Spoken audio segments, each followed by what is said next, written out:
আতিফ আসলামের ঢাকার কনসার্টের এই পাগল ভক্তর কাণ্ড তো এখন সারা দুনিয়ায় এমন লেভেলে ভাইরাল যে ইন্টারন্যাশনালি নিউজ করা হচ্ছে, এবং এটা দেখে অনেকেই দুশ্চিন্তায় পড়ে গেছে। আতিফ আসলামের বউ দেখলে তো আতিফের খবর আছে। স্পিকিং অফ আতিফ আসলামের বউ, আপনি কি জানেন আতিফ আসলাম এবং তার স্ত্রী সারা ভারওয়ানার প্রেম কাহিনীটা কতটা ইন্টারেস্টিং? এবং সারার সঙ্গে যখন প্রেমে পড়েছিল আতিফ আসলাম, সেই সময় আতিফকে বড় রকমের একটা কনফিউশন পার করতে হয়েছিল। কি সেই কনফিউশন?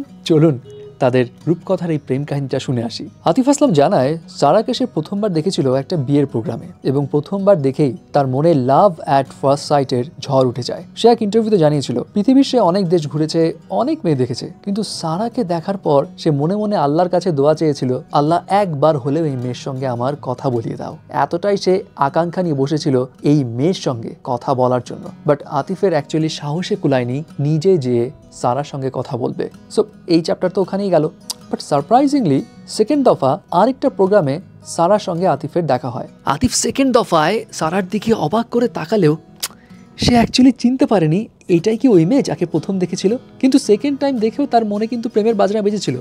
এরপর থার্ড টাইম দেখা হয়, ফোর্থ টাইম দেখা হয়, ফিফথ টাইম দেখা হয়, ছয়বার তাদের ডিফারেন্ট জায়গায় দেখা হয়, এবং ছয়বারই আতিফ আসলামের মনে প্রেমের বাজনা বাজে। বাট তার কনফিউশন ছিল এক জায়গাতেই, ছয়বার ছয়টা মেয়েকে দেখে তার প্রেমের বাজনা কিভাবে বাজলো, এবং ছয়টা মেয়ের চেহারাতেই ওই সারার ছাপ কিভাবে আছে। যাই হোক, এরপর আতিফ অ্যাকচুয়ালি কনফিউশন থেকে দূর হবার জন্য ডিসাইড করলো, ভাই তার মনে হয় এক অস্থিরতা চলছে, এত জায়গায় চোখ বাড়িয়ে লাভ নেই, তার ওই প্রথম যেই মেয়েটাকে দেখেছিল মানে সারা, তার সঙ্গেই কথা বলা উচিত। এরপর মিউচুয়াল এক ফ্রেন্ডকে ধরে সারার সঙ্গে আতিফ দেখা করার একটা উপায় বের করে, এবং সারার সঙ্গে তারপর যখন আতিফের দেখা হয় তখন আতিফের কনফিউশন দূর হয়, এবং সারা তখন জানায়, আপনার সঙ্গে আমার কিন্তু এর আগে ছয়বার ডিফারেন্ট জায়গায় দেখা হয়েছিল, আপনি ছয়বারই আমার দিকে হা করে তাকিয়েছিলেন, কিন্তু বোধহয় চিনতে পারেননি। এবং তখন আতিফ জানায়, ইয়েস, আপনি ঠিকই ধরেছেন, আসলে আপনাকে ছয়বার এতটাই ডিফারেন্ট লেগেছিল যে আমি কনফিউজ ছিলাম এই ছয়টা মেয়ে একজনই নাকি ছয়টা মেয়ে আলাদা আলাদা।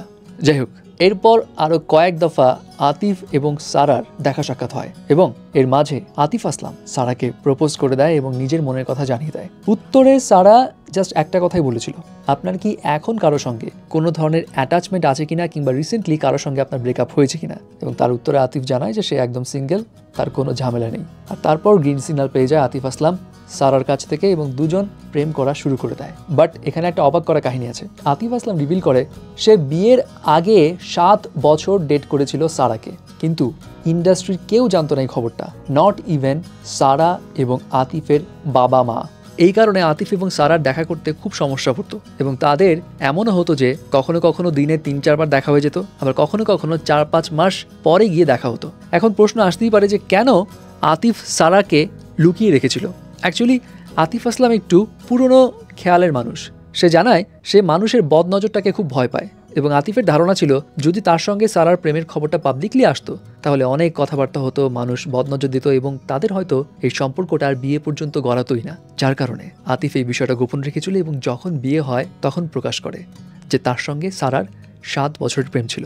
আর এখন তো আতিফ এবং সারার 3টা সন্তান রয়েছে, এবং এখনও কিন্তু আতিফ আসলাম তার সন্তান কিংবা স্ত্রীর ছবিগুলো খুব একটা পাবলিকলি প্রকাশ করে না, কারণ এখনও আতিফ বিলিভ করে বদ নজর যদি পড়ে তাহলে অনেক ক্ষতিও হয়ে যেতে পারে।